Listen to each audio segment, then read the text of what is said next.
What's up, tennis fans? Today we've got to talk about Jannik Sinner, his sudden illness, and whether it could derail his US Open title defense. And to make things even more interesting, Roger Federer's former coach Ivan Lubecic just weighed in with his take. So here's what went down. Sinner was looking to defend his Cincinnati Open title, but in the final against Carlos Alcaraz, things went south fast. Down 0-5 in the first set, he was clearly struggling, and eventually retired due to illness.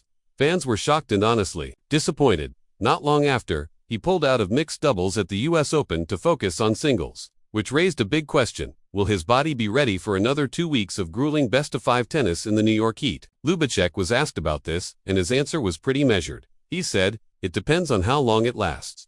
If Sinner bounces back in 2 or 3 days, no big problem.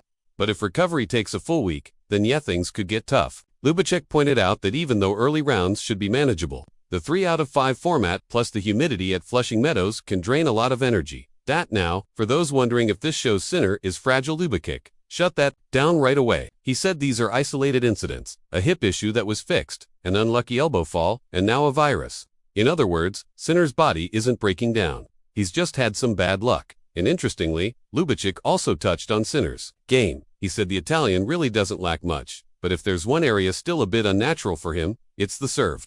That said, Sinner has massively improved there. He actually leads the ATP Tour in serve rating over the past 12 months. If he keeps serving like that, illness or not, he'll be a contender. Of course, the big storyline is still Sinner versus Alcaraz. Between the two of them, they've won the last 7 Grand Slams. They're clearly separating themselves from the pack, and Lubecic even said he'd be surprised if they don't meet in the US Open final. If Sinner defends his crown, he'd tie Alcaraz at 5 slams each, which is pretty wild considering he started the year trailing him 2-4. But hey, we can't forget the chasing pack. Lubecic mentioned Taylor Fritz, Alexander Zverev, and of course Novak Djokovic as guys who could spoil the party. Fritz and Zverev are still chasing their first slam, while Djokovic hasn't added to his record 24 since New York 2 years ago. So, what do you think?